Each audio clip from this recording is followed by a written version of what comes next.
Ayajije dakulepo egobe ina imbo medolile panu komi do nyon zangbe dagboragbo e getonji benefi so sigbo nyon sigbo azan konukunle poto o nuwasumo memelegeton edie mele mi bo fe senmo eje do ganlogo bo mi ko wasianu kometon na to se o mitule do to miramido ayizo si ogbelome do ko je to si agbawe pe o so dire jimi kan kan padura mi ya edie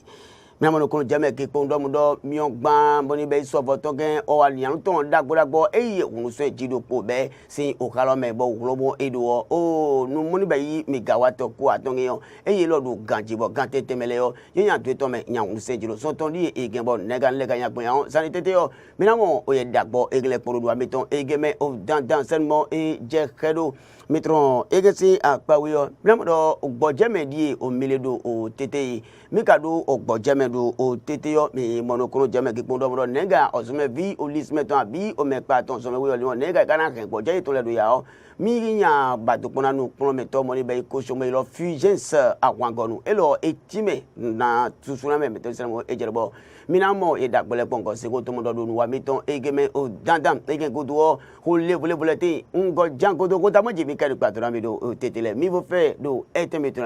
me do flo kan o kele bi papata to mi semo e jekedo jole ko do go mi ko do gan memo melegi lórí do ko ta do le me adado mu do mi o gban mo ni be yi so foton igen o adian ton da ko le po ese tunte do po be si o kalo me greto mo ni be yi ilu lo fin o to me dan se mo e jekedo mi o gban gen egbedo won na do tempon dra wen do tami gban wen do le po mo ni be adopo owe jeji nko se mo e jedo bo iga won se jiro so to yegen o kan teme eyan eteni egbedo me se mo e jedo nega ni gan yan nu wege jamna do to o de mo no kulu jeme mi o gban mo ni be yi so foton dako eye yekunu sentido po besin o kalome ultrala egleto mo ni be ilu lo fi to me dan sen mo e jeredo mi o gban gana dodo gron kakao nu mo irodo megawatt ko aton eye elorin e ken e na tan mi o gban na won do lekulepo adopo owe jeje un consent de mo e jeredo nu dagboragbo ni igbeji eye yekunu son do son ton di mo ni wa yenge bonu gen be to do olodo lome tito dako moni be ye voto be yodo Union Européenne le be do golona mi tete ngbe wonu gen do be yi bi be to sen mo e jeredo eteni gbe do me menaro America to kuragba elo ni be o Ghana tito ni wa ni gbe gen to na do yiko elo tete me pondo mudo ni wa ni gbe o mi o je bi be ji tete do azan kogo we so wulo poto o we afo ko go mo fon e mi na do osumo mi je ni nga osun wa je yo osun foto nu konton o wele po da un kore bo o de mo mizan na do be nu gan bi beto e be yi liver wiene e ye be yi do liver gbanu kwone mo tito gen in logi titengbe sen mo e jeredo najino Sylvia Artelef elo ni be yi ofo 0 tito pepele ye vo le ton mo ni be yi Union Européenne ton loton do beneto mi to me yi na do yi wo e do mu do mi mo nu kumo ze e check pale mi mo aya mo ni do to mena e check pabo e do mu do ina be yi beneto re do gbon olopa voji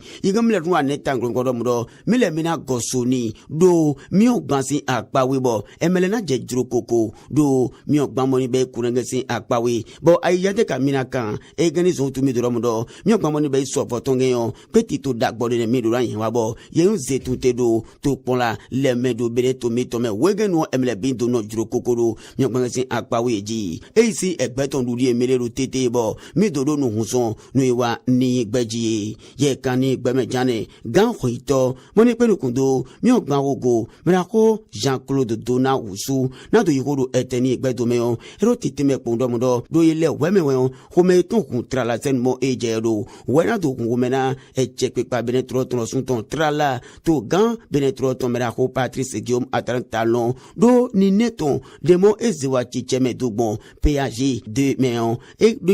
do mudo egleturu moni puma mo mi gban le walon su podu na je jiro kokoro mi ogban si apawe bo mulewi de mo e si tete abi to se ti to ni gbemo isewa o ebe yinde un je ngbeje gangbe e si egbe ton dudie mileru tete iji mi ogban so foton na pepa do beneto mi to me e na gosuna mi ogban ta mo ni be ikoran egeyan bo to vi to si lepolepo ni do mo mi ogban si egberu bo weziza ni do kondo benetro tonji nu mo mi na bayi don ko jira ayi gba mo ni be benetro ton wo o mina go fo be iti tengbe sen mo je do bo nugle bi papata o mademe didi o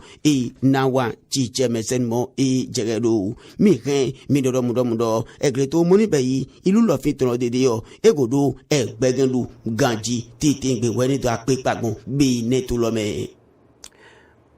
ganji wani do pe pagbon bele tro me bo gembe yi odinde wa antone eme ponto mina do mi pondo mo do Uganda ko moni penu kun do ko jira zon atore gonu do Cameroon si tro me fon elo ni wa yi jono na ogbeton moni penu kun do ko jira zon atore gonu go di tro me lo ka do ganji bo yi jono un do be selmo jeredo ga do wa yo o gbeda ko le politin bo yi ndeme amisa na be yi le do o Maroc si otoro me fo ganje do si o ganle vole do petaro no pa tantabo nega kana be do to nu gendo jegbe gangbe yo nu gele zo to be yi o to me wa to e ga do wa yo mera ko Prosper Moretti elo e ko ndo ganje bo mera ko lo so ngo yi ko ndo hodre e ga do ya emi pon o ye dagbo igle yo mina mo ngo si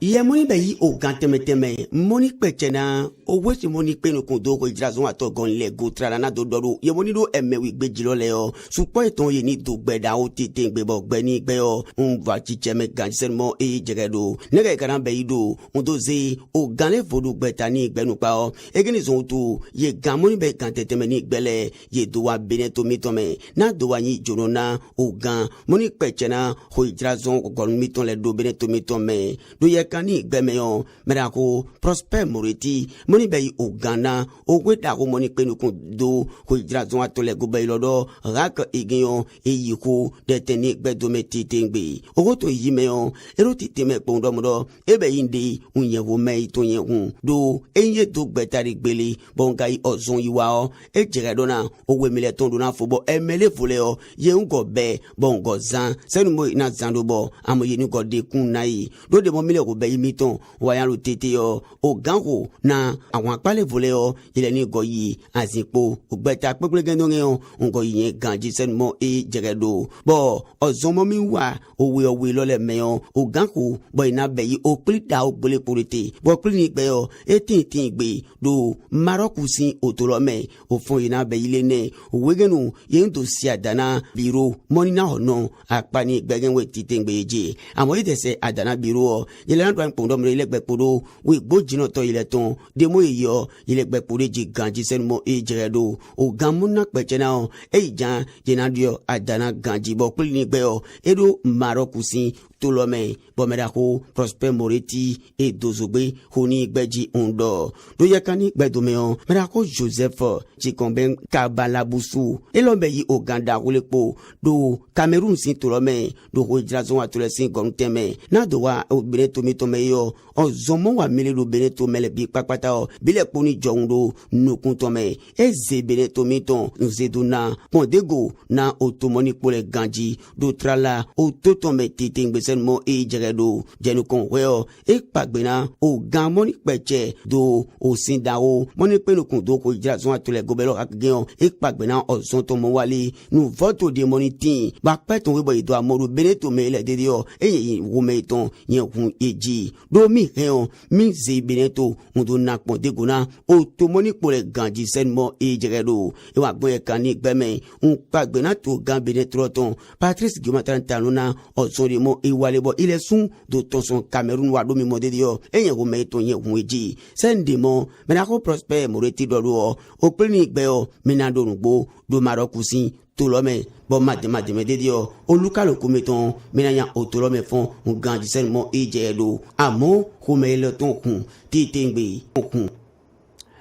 ganji kometon kun titengbe eme ponto me gbero nu wa mi ton gbero nu koyan titengbe sen mo jedo boje da ko medie meledo o tete olote ka ikara to du boje bo ni do je gbe to je o gangbe ya o egini zon to mera ko fijes àwọn gonu mile mi se pe do ozume bi supo ye yi boje wa senge gbeduge do levo abi eledi dakele abi ogo bolu yi ko kele abi nugo olote je kana be ipo ya o mi se po ekime nule numo ina boje ni gbedo ndo mo ale to do je gbe gangbe na olukaloku iye ton le o etime tete gbe hodre egado ya o eto uzu ya gbe abo mile mi se ti wona do ayizo sin ogbelome minutu ngopon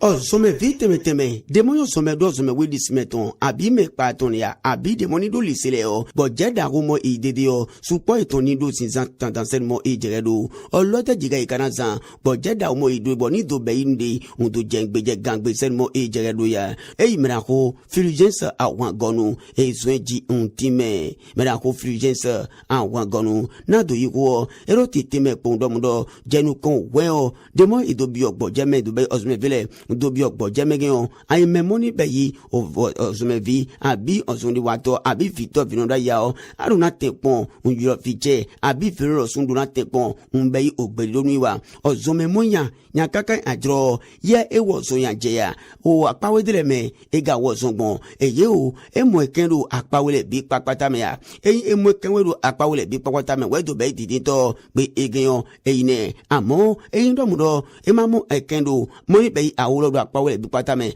abi mina to do o konta iwa mo iro mathematique geon emamo ekenle ya o be lodun agidomudo ye sanwado apawe ni gbemene akabeyi awon santo nankwana bayido undo vodi wa abi undo vodi sinyawado apawe ni gbembo emana beyi akoba duru koni wa o le nugle bi papata ji ina hingbon senmo jeredo pepe ye ken ye leledo gbojeme amoima indomudo we lebi azana elelile gbon lo pare pepimeba we monu mo melege dede o anren anzi kayeje abi vogbon ji sunu wegen o anren an beyi gbon apawe mo me azanwa gbon kakabo ni do wa chicheme senmo jeredo mera refugence awon gonu ego anyanu kan domudo sendemo igbojegendo tete yo onunina deletin bozume viteme ndo ganji o hanji jinea o wedudu ne ya abi onu titomoni be olonu pazon ato egeyon amodo yele yo mauna onuge yo mido igbojegen ahen amzidi deme do wenu kaka na je o yimbo homo iro terminal egeme yo ahen anpon olonu zongen wa ganji wo yikun de wo mademe ganjo ngodu kweton du tete gbecho ganjo an godu ozomeyan nugle bi papata o onu titone ganjibo yedo to tete gbesenmo jegedo merako fulgence awon gonu e wa nyanu kon ndo tete me pondomudo walo egele o ebe yi walo debo ozome vimito supo edunanu zan tete gbesenmo jegedo wegenu won ye wa yi gboje o e mana yin domudo ina wa fian yi gbon olopade pepe mewa ganji emana afia egbon lo pare pe magbe ile sunle jan na zon tete gbese mo jegedo bo eme oponto nato sutra ko jami to me do en do akasa to kan me bina wa do gleto moni be yi ataje ogboton lo me naga ile ka do omi ogban sin oyaji do yen do a do ile sunle ni jan ko yan don kan moni be yi kan moni be yi egbon do gban gage on bedo yan ko do yi tete gbese mo jegedo yi mado mi ogban mo do ko iton le mezan o pali wa yi kenu pa kaka o glo bo mi yan ba to pon le a o vedre se kale ya o mi pon dagbo egle ndo monukuru jeme mido atajebo egletoko ne ndo to pona vi akasa to tosin okalome sonwe papana die bon to vi to simonido okagemele o yedo kuransin oyaji titengbe jile sunle ni yijure ton dagbo ndo yan don omio kan gbodo otingbo kaka je gange metete o nugle bi papata gobe yi nu kun mi miana ile titengbe senmo jegedo omio mando kuran le me ndo to poto te wa do yena yo kaka je tete o je ma udon omio de mewa nuge be yade yindo jijibo le plepe ton adoko yi domudo ouvert mon milieu d'attaquer ouvert ougan donc bon mi aussi côté ouvert mon milieu ouvert ougan je nous convoy mi donc mi on po tinpo na kilomètre ne bi de doyen xomi ton lekon mi no fa do kaka man wa bay wa zepoto na yan trompo de wa jara dominando ku yo wedi egbon ye zemio aka jetete o ye zepoto aka jetete ma domio me wa e un ka kende po gbetole do xogbado to me gbetole do gigo ça dit que population do poso population ka ro poso courant yero courant dondogo po tinpo yero didon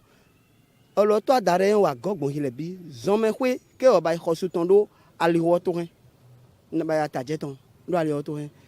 vileton zome yo no di men bi o akwa no do te gbeton hezo keke bi o courant men zanwa po nyon po fipo mi on mando en kaka edo yan me ho me lo to me he ndo agbogbe na sevu o ve be mi de town mi o gban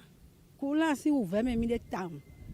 Mi ogba mado, on zo do gbogbe na vie, do gbe kamehlin. O kan de dun ene le o. Kan le biro dodo. No do vi uli, e uli ga uli vitolo sun. Ko ya no, ye wa place kuna. A ho poto. Oton. Oton alo ene to go ne wa ho. Ye na o yi mi ogba de me o. Ma go mo. Mi le ma mo mi ogba o.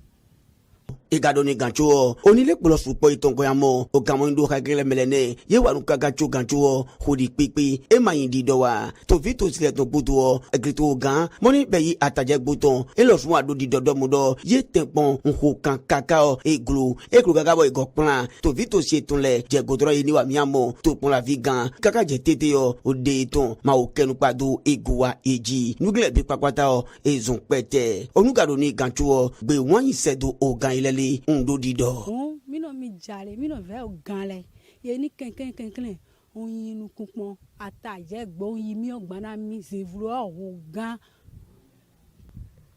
jokun jatete by problem beto ma gan zo keken diwa beto ga hen moto diwa ye wan wa pon alewo jokun betete mi pon courant kero gba mi kene jokun bete nena no pon mi de epete me na no mi de c'est vous mi ton kero zo me yan le ye fondo courant me bi on de ken jokun bete nena no pon mi de to me mi jale mi no gan to ton leve mi no to gan lo sun sisi jeha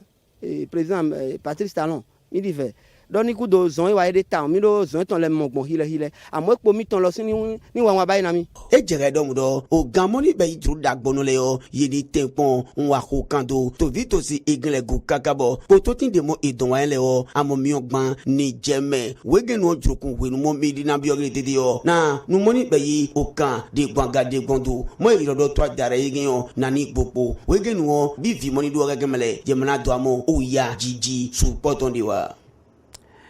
ye mana do amo ya jisu poto diwa mle suma uve mo me ile lu egreto mo ni be ataje ogboton da kasato kameo yine bo mi yan badu mi goro mi mo do tetere indo ganela do fondo ye go ne o era be inde jengbeje u gangbe ngozi u yile sulesu u gani eme poto lo do mi tegbodo mo aliko ni ma tin wa imo to aliko ni gbejiwa egbe to bana u gani do ho ijira mle ton si ape wa nu wa mi tun gbe poro nu ko yan do apa mi poro me don identity ton ji ezen ho zangbe tete yo o mi no vi o fom le o ile mi na wa mo o ganser mo e jegado lo mo na do ko tete lo gbe yon zangbe o guzangbe ese ni ko to me e lo mo na do ko le mi do abi pon do mo do waibo